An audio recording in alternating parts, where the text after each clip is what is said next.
Welcome to another episode of the Ear Hustler podcast, where everybody has a story and God gets the glory. Today, our special guest is none other than Mrs. Michelle Chaffee. How are you doing today, Miss Michelle? Good, Patrick. Yes, ma'am. So, first off, Miss Michelle, let me ask you, where are you originally from? Well, I was born in Minnesota in a pretty small town, not as small as Washington, but about 10,000 people. And I was raised there until I graduated high school. And then I went to college in Massachusetts for a little while, and then in California, where I lived for 11 years. Okay, and you're married? I'm married, yes. And children?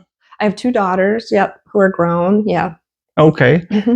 So, out of all the places in the world, why Washington, Georgia? What made you all decide to just pack up and move here? Well, when our youngest graduated high school, we knew that we wanted to get away from the winters in Minnesota, which are really, really harsh and seem to last like 9 months of the year.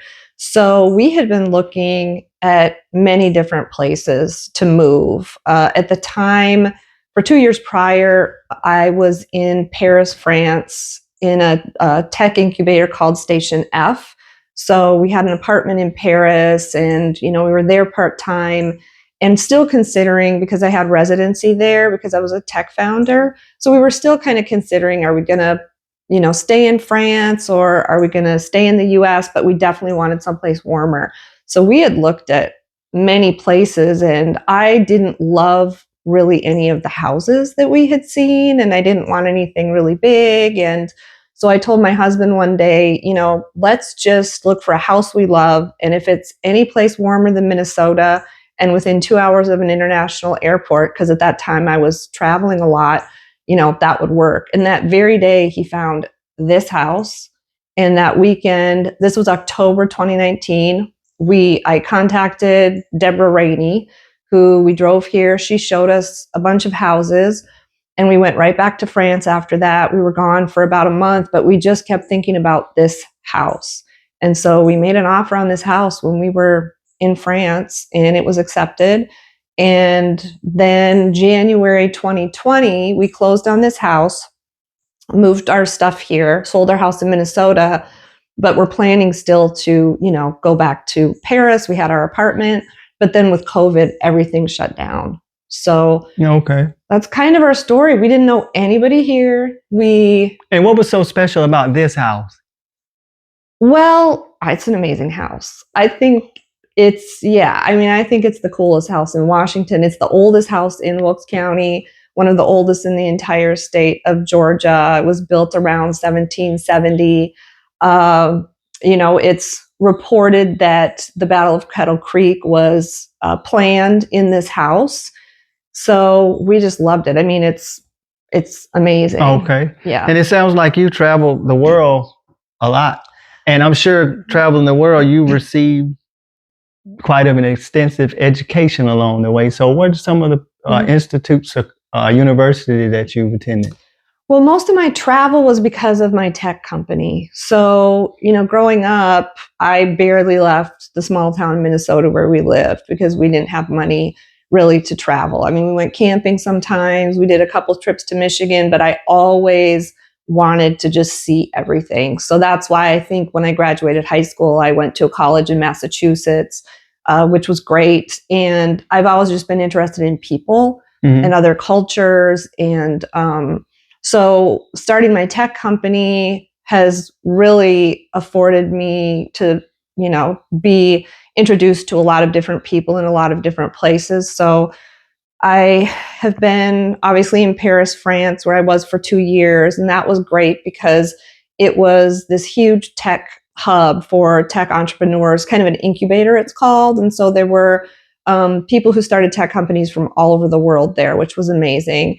And then I ended up going to Rwanda several times. The Minister of Health at that time, her name was Diane Gashamba, she had heard about my technology and was interested in implementing it there in Rwanda. People don't have portable health records there, so they travel from villages on foot to Kigali, the main city in Rwanda. There's only one diabetes clinic there, and there was no way to like keep records. They were keeping Excel spreadsheets of everything. So she invited me to Rwanda, and it was amazing experience. Amazing. I love Rwanda. The people there were just incredible, and I spent a lot of time. They have a really unique system of healthcare where they have community health workers. So it's people in villages and parts of a city who are nominated by their community members to do home visits and do basic things like malaria testing, pregnancy testing, things like that. Mm-hmm. So I followed them around and learned a lot about their healthcare system. So you really care for people? Yes. Mm-hmm. And my technology is basically a portable health record and for people who are caregiving for family members, but it works in public health scenarios as well. So Africa, mostly Rwanda. My husband and I went to Morocco, Spain, Italy, France. Yeah. So when did you get involved in journalism and reporting? Well, I've always written, and even with my tech company, I wrote a lot about caregiving because I felt like, people who are caring for family members, because my background is really in healthcare. So I'm a respiratory therapist. That's what I went to college for, and realized that, people who are caring for family members are really overwhelmed, and it's really frustrating and challenging. And my mom had a stroke when she was only 58. And so then I was in the role of being her caregiver and firsthand was experiencing how challenging that was. So I wrote a lot about that. I started writing a lot about that. And then I created, my technology and wrote a lot of things that I put on LinkedIn, but a lot of those things were then published by other online publications and things like that. So that was more editorial kind of writing. I have no background in journalism. Like I said, I've always written. As far as investigating, I spent time as a medical investigator for the Attorney General in Minnesota for all the health licensing boards. So that was any complaint about, a doctor, a dentist, a nurse, a psychologist doing something that they're not supposed to be doing. Yes, ma'am. We would get and investigate those. So that's, yeah. So I'm sure you probably mentioned it. What year did you move to Washington again? It was January of 2020. Okay. So, yeah. So explain that. How was it like being a newcomer here? Well, like the minute we got here, basically COVID kind of shut everything down. So my oldest daughter at the time was at the Naval Academy, and she was on spring break and stopped here to visit us. She was in Florida on spring break. And then the Department of Defense told her and her boyfriend at the time, who's now her husband, stay where you are. So they were stuck here with us too for about 4 months. And we didn't really know anybody. I knew Deborah Rainey, and Jan Anderson was the first person that I met, because when I closed on the house, we had a kind of mattress in the box I ordered. Our furniture hadn't come yet, and I needed a chair. So I went to Jan's antique store and bought a chair and met her, but we didn't know anybody. We've since found out my husband was adopted, and he found out from contacting and finding his birth father that his 5th great grandfather was Reverend Saunders Walker, who basically owned all the land that the city's on, which is really crazy. Okay. So, yeah. Were you invited to any of the Welcome to Washington newcomer or whatever they? No, I suspect that it was kind of not active during because COVID. Of the COVID. Oh, okay. Yeah, COVID really shut everything down. So, yeah. So how long were you here in Washington before you realized that Washington had a problem, and then the Washington Wilkes Informer came along? I would say, because everybody was just, staying in their house because of COVID, businesses were closed down. I would venture to say it was about a year, maybe 9 months or a year. I mean, we read the newspaper at that time. Sparky still had the newspaper. But I don't think there were city council meetings in person. I'm glad you mentioned that, because a lot of people in the community see the Washington Wilkes Informer and they think that replaced the Washington News Reporter, but I tell them that no, there's two separate entities. Yeah. I actually, when Sparky was selling the newspaper, I had met with him because I wrote a letter to the editor one time, and I had to pay for it because I think, it was too long or something. And so I met with Sparky, and he'd mentioned he was trying to sell it. So he sold it to a young gentleman named Michael. I can't remember his last name, who had it for a little while. Yeah. But I think it was the first city council meeting I went to that it was just eye-opening, I guess I would say. I mean, coming here and not knowing anybody, not knowing anything about Washington. I mean, obviously I could see driving through the town that there's a part of town where things seem different, and that's predominantly where the African Americans in the community live. I mean, I noticed that, but I didn't make assumptions about why or anything like that. And certainly I learned about American history and things about the South. But then I knew that, a lot of the things, there's bias, and sometimes history in the South in schools is taught a little bit differently than the North. And so I tried to have a really open mind. I approached pretty much any place I've lived or gone I'm a very curious person, and I just want to learn about, places and people, and certainly I'm not someone to come in and tell a community or anybody how they should live or be or anything like that. Yes, because I know you've gained a lot of support here, and you've also, I'm sure, made a lot of enemies because a lot of people that look like you. I mean, I keep it real. Mm-hmm. They've considered you an outcast and ostracized you. I've seen you've gained some nicknames since you've been here. They call you the D Yankee, Vile Woman,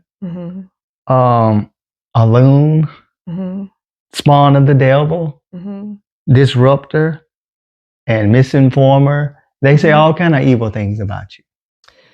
Yeah, and I mean the names, I would say that surprised me. None of that really started.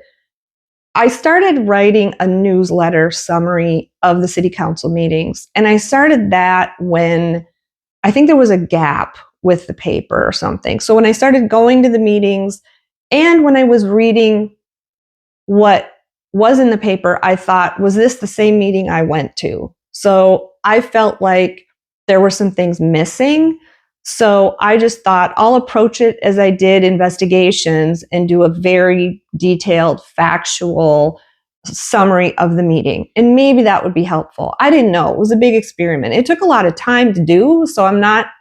And a lot of people don't know that when they see the recording of the city council meeting, that's because of you. Am I correct?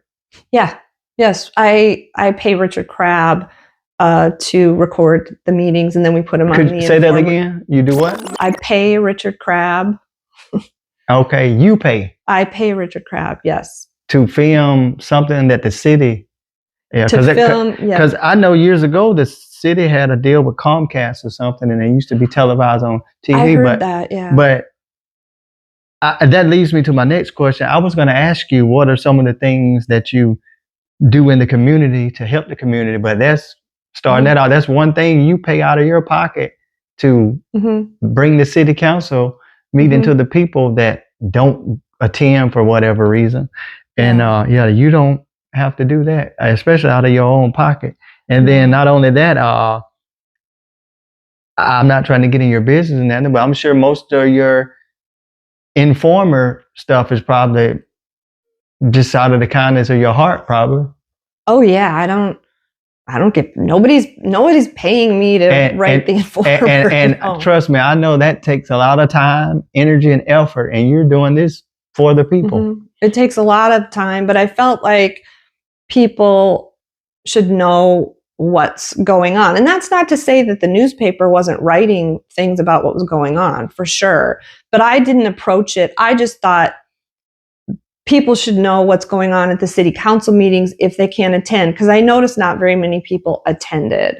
Yeah. And I saw certainly very quickly the division at the council meetings. And then, you know, being somebody new who I didn't know anybody. I didn't know any of the councilmen.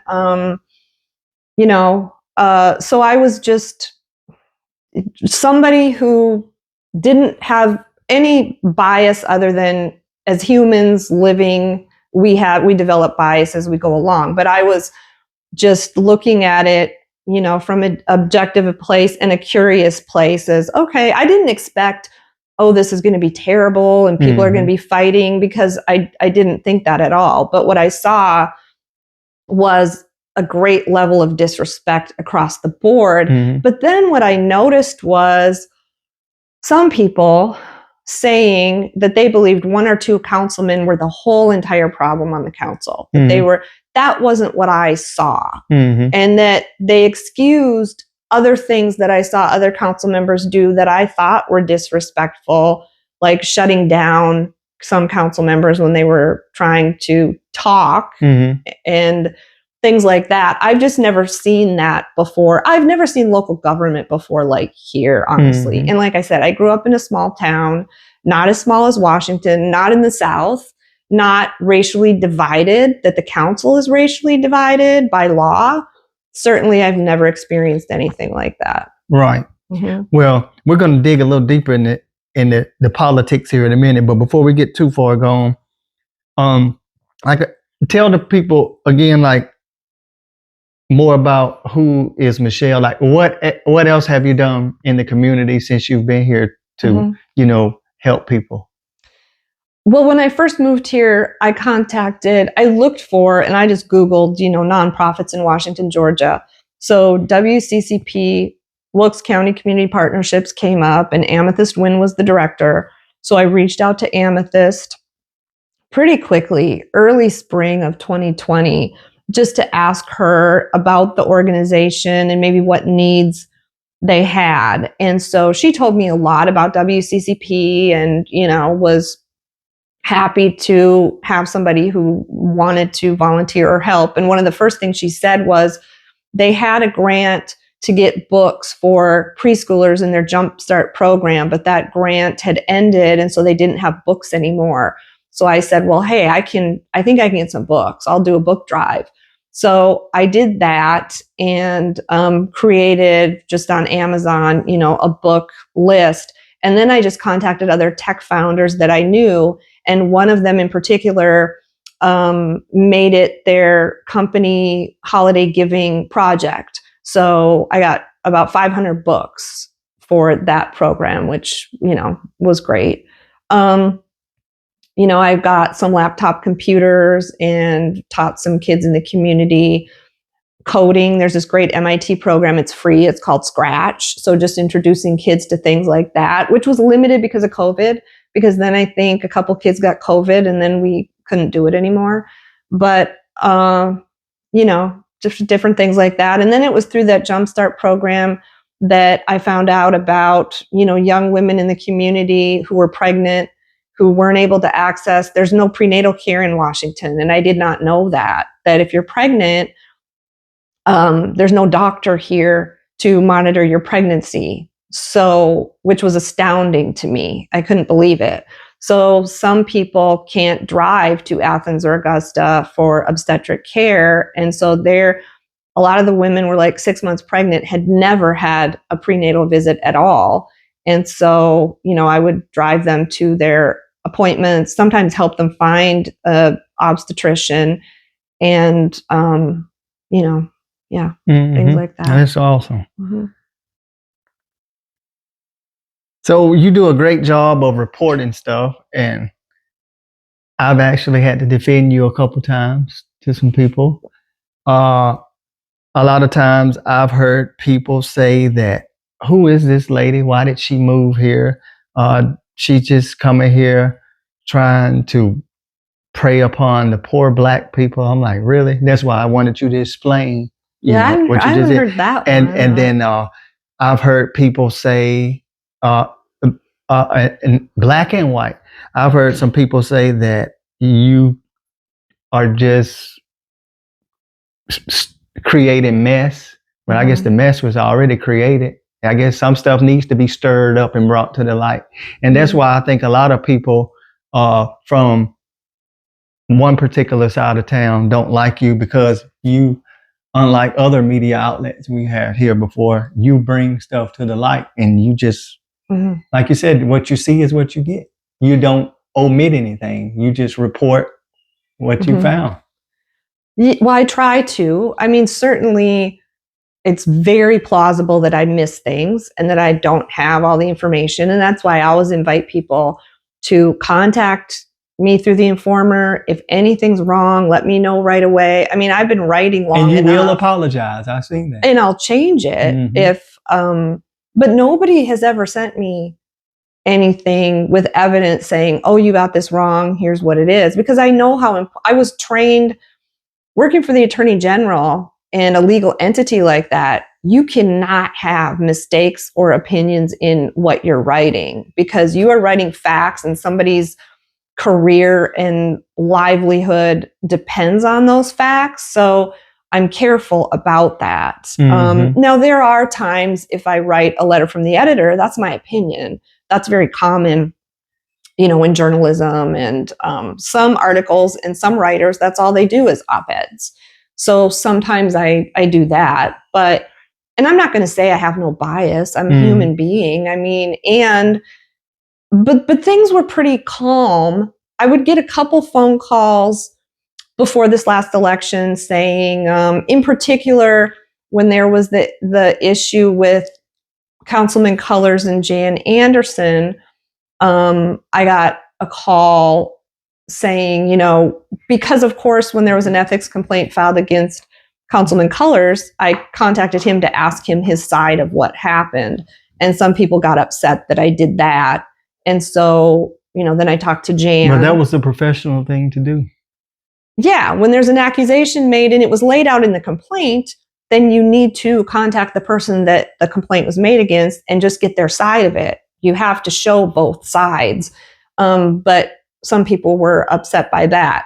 But it really, really, everything ramped up when I wrote an article about, you know, the mayor, now mayor, Bruce Bailey, some lawsuits that he was a subject of in the past. That changed everything. The day I published that article, people were showing up at my door. That's when all the names, that's when all of this started.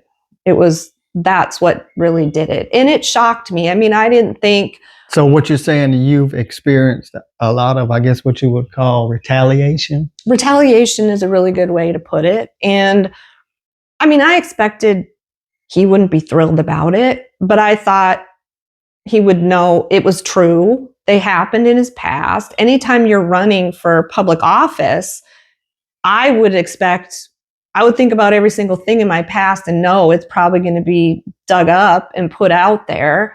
And it should be, because people should know who you are as much as they can. It doesn't define you completely. So I didn't think, oh, he's going to lose the election because of this. I thought this is a piece of information. And the reason that I wrote about that first was that somebody had come to me with a complaint about him as a patient. And in the process of, I'm not going to write about something if I don't have any facts about it. So in the process of trying to find facts about that, that's how I found the lawsuits. So I wrote about them. That's just what happened. I did not know Bruce at all before that. I mean, I had heard of him because he had, run, I think, a few years prior for public office. So of course I had heard of him. I'd heard positive things about him from other people in the community that I knew. I knew him in fact, I knew of him more than I knew about Ken Paris. That's another rumor that I've heard a lot, that like I'm great friends with Ken Paris and I know Ken Paris and I was doing things, so he would win. And I met Ken Paris, I think 1 or 2 days before qualifying had to be in for candidates this last election. I did not know Ken. In fact, I probably had more bias against Ken because his house is up the street and I had to drive by it all the time. And I saw that there was things that needed to be repaired on it. I heard way more negative things about Ken Paris before I met him than about Bruce Bailey. So that's just not accurate at all. Well, you've been here 5 years or so, and you experienced a lot of harsh treatment. Imagine being here your whole life, experiencing stuff like that. Yeah. But so since you've been here and you started the Informer and Washington Wilkes Informer and bringing to light a lot of stuff that not just politics, that other stuff that goes on in the community. Have you seen any progress since you've been here? Any growth or development in the city? I think the fact that people have called me personally, people who had never spoken to me before, who had to do work to get my phone number, had called me and said that they appreciate what I'm writing, that they feel that both sides of things have not been written about or talked about before. I view that as progress. From all races. Yeah, I think it's progress. I mean, some people don't like it, but people having a more balanced view of things, certainly people who have felt like they haven't had a voice before. So unlike what popular opinion or whatever you want to say calls it, you do have white supporters. Oh, yeah, absolutely. Okay. Absolutely. I mean, that call me, or people who I didn't know before at all. Because I know you have black supporters, because you practically one of us now. Oh, well, I don't know. They treat you just like one of us now. But seriously though, and you have haters on both sides. You know, sure, it doesn't matter. But as long as you're standing on what's right, that's all that matters. Like I seen a while back, there was an incident that happened that I think you were threatened. Someone threatened you. Well, I've had several threats. I'm saying that. Yeah, I'm sure you have. The most recent one. Are you talking about Councilman Gunter? Yes, ma'am. Oh, okay. Yeah. So that was a different level of a threat, I would say, because it was, and my husband and I certainly have talked about this since I've been writing The Informer. And like I said, since October, when I published that article about Bruce Bailey, when things really ramped up, because it causes stress in our life. I mean, we love this house. We love this property greatly because we feel a lot of peace here. And so in conversations that my husband and I had, and he's in the background, and just likes to, both of us, have a peaceful, quiet life. We're both very introverted people. So the idea too that I would be seeking attention, I mean, that's just anyone who knows me that's not who I am at all. But that was kind of our line, was as long as nobody's coming on our property, nobody's threatening to harm us or our dogs, that's the line. So really that was crossing a line. And I suspect Councilman Gunter doesn't even realize that. And another reason was, I'm guessing he doesn't realize how much I had endured before that and how much had been ramped up already about me. So it wasn't like he said what he said in that text message and I had never received threats before. That was what made it a bigger deal. And I was shocked because I had never had any words with him other than seeing him at the senior center one time when I volunteered to make these Thanksgiving meals, but I had never had any adversarial exchange with him at all. I was so shocked when Councilman Culler sent me that text where he said he was going to Michelle's house. My response was, who is Michelle? Because I thought it wasn't about me, because I could not understand how Councilman Gunter would be mad at me because I hadn't done anything. He was really upset with Richard Crabb, who he had felt, I guess, didn't inform him. Do you know why he was upset with you? Yeah, from the text messages then that the council had that I requested, he felt like I guess he didn't know that Richard Crabb was interviewing him for The Informer and that he misquoted him. But Richard Crabb said, that he spoke to him and he said he was considering rescinding his vote to, ask Jerry to resign. I didn't put that he was rescinding his vote or he did, just that he was thinking about it. So I think there was some miscommunication with that as well, because we didn't write that he had rescinded his vote. But I still am not sure why he didn't go talk to Richard Crabb. I think that was the other thing. Why are you coming to my house? And maybe some people have said, oh, it wasn't a big deal. That's what you do in the South. Or I've never had someone just show up at my house unless it was, like I said, the day I published those articles about Bruce Bailey, strangers were showing up at my house.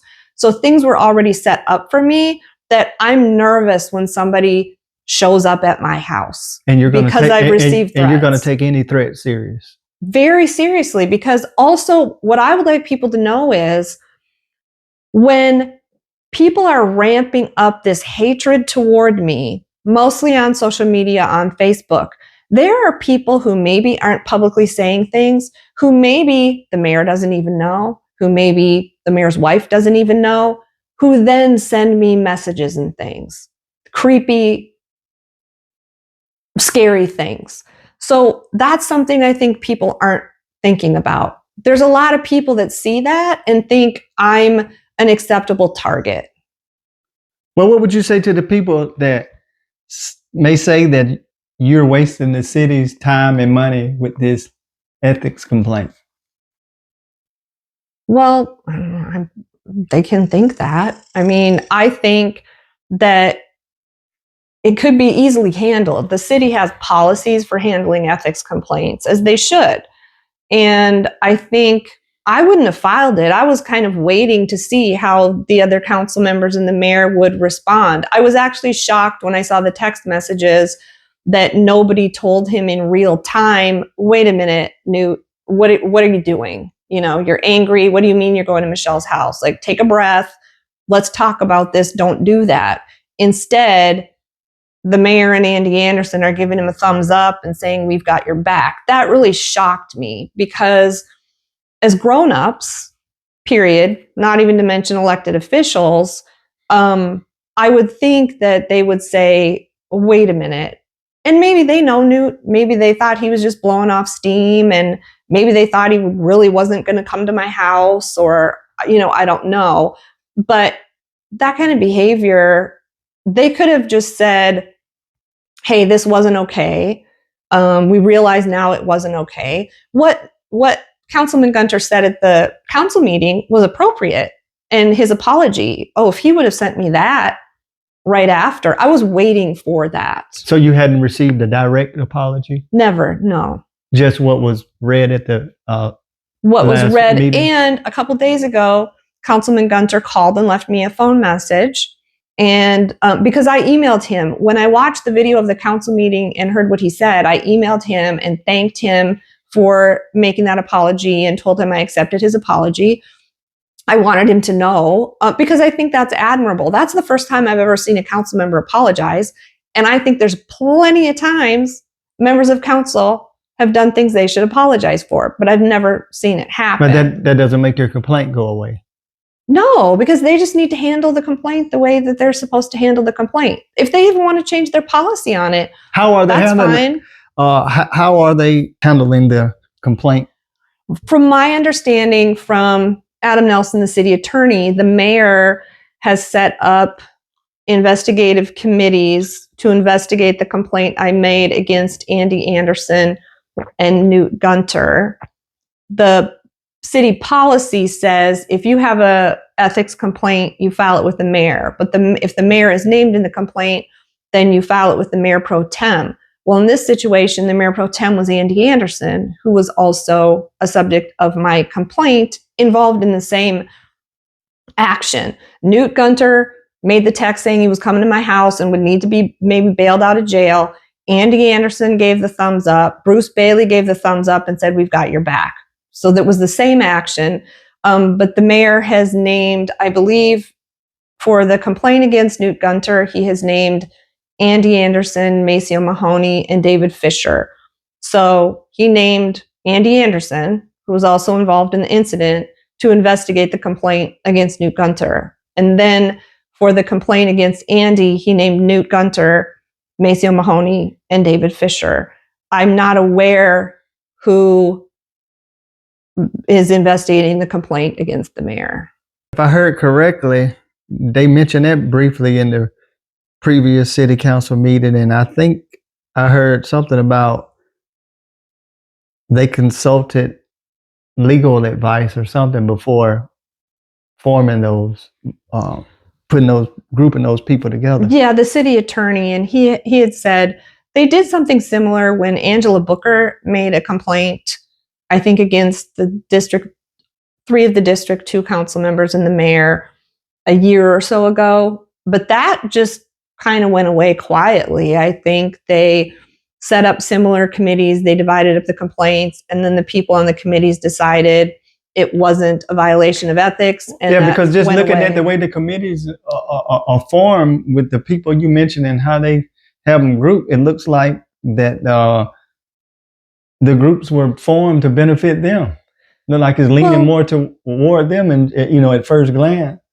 Well, it would be interesting to hear the mayor's explanation as to why he wouldn't have named the 3 council members who were not named in my complaint to investigate the complaint. That seems like that would be the obvious thing to do. It seems like that to me, but that's not what he's doing, and I don't know why. But I knew when I filed the complaint, they may decide this wasn't a violation of ethics. This behavior's fine. That's what they decide. They just need to go through the process. Yeah. However, there are things that can be done if complaints aren't handled appropriately or if somebody feels that way.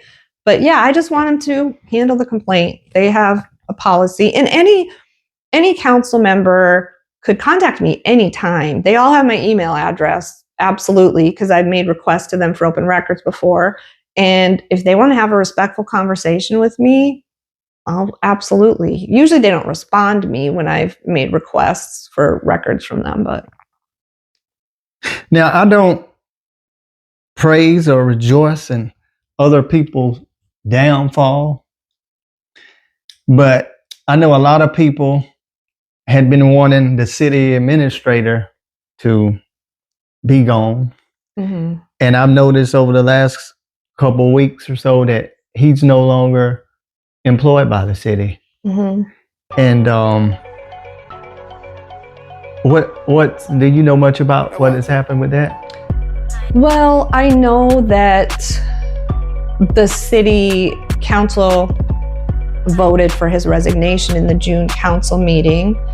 And I know, yesterday I wrote an article that former administrator Jerry DeBin believes that he was fired solely because he's white, and he's asking for a little over $500,000 in pay and damages, I believe, for that. I know that. I have no idea because the council has never said why they asked for his resignation. So, but he didn't resign. He was terminated. Exactly, he was terminated. Well, if you're terminated, are you entitled to severance pay or?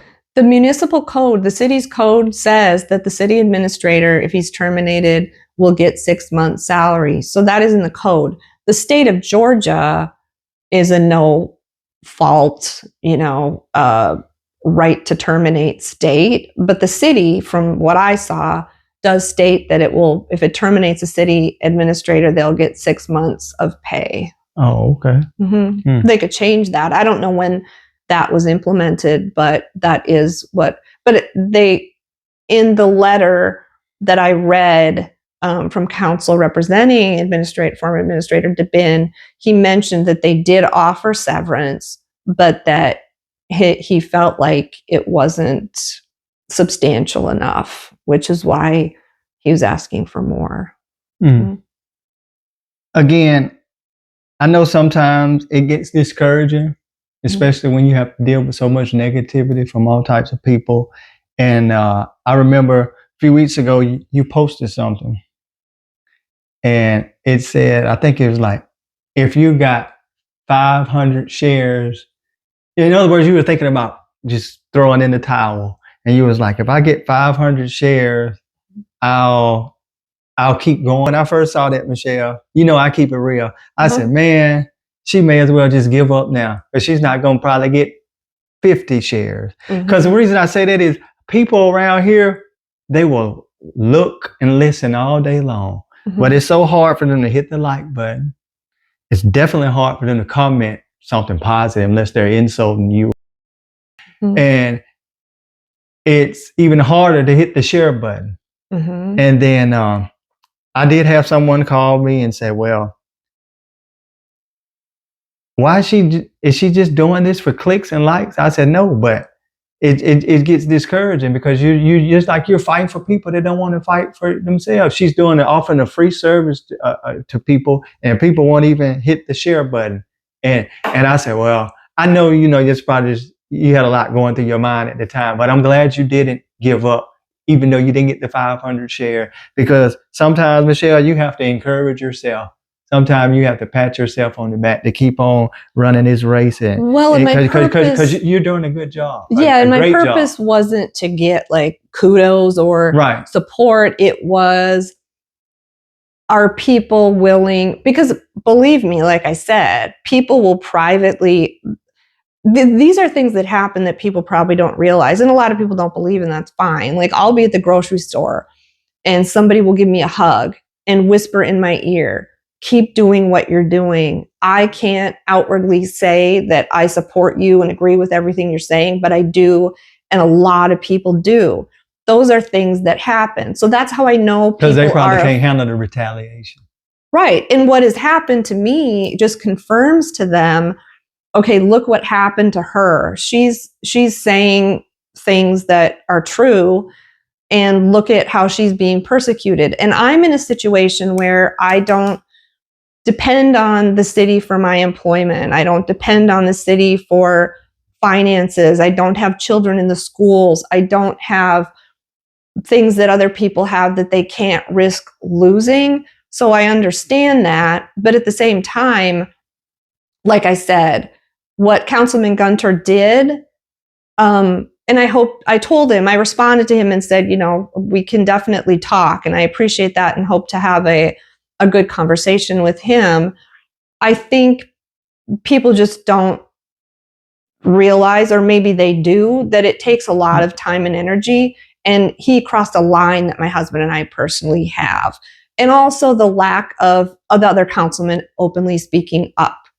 The other councilman openly and outwardly saying, and the mayor, that wasn't okay. That just wasn't okay. So that was what really made me feel like, why am I doing this? Like, I don't have any desire to be a punching bag, for no reason at all.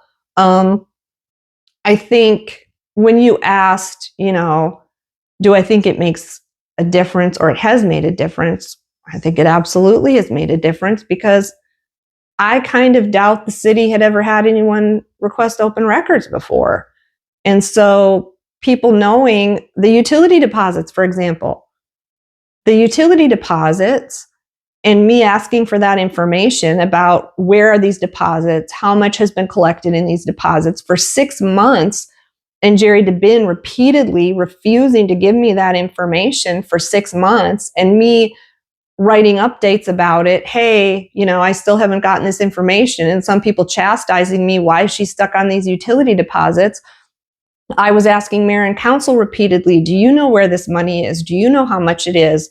No. And I give a lot of credit to Tiare Tatum, because her doing that live video where she was at City Hall with Jerry DeBin, asking him the same questions I was asking for 6 months, and her being willing to speak about it and go to City Hall and talk about it, that changed.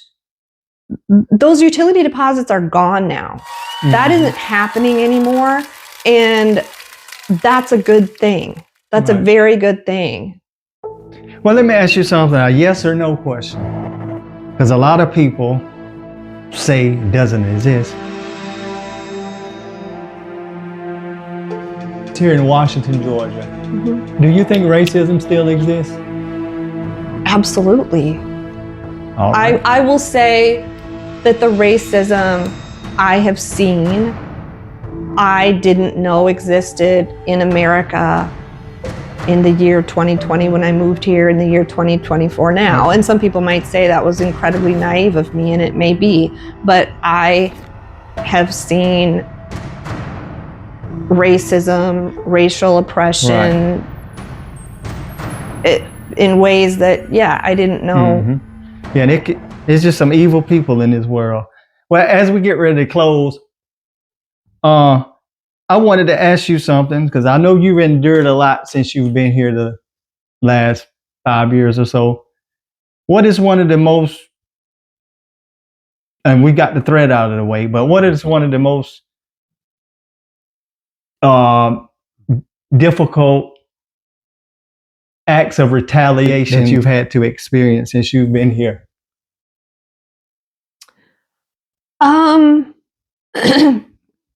Well, I mean, any of the threats that I've had and people saying, like, you know, I saw you at the post office today and things like that are difficult.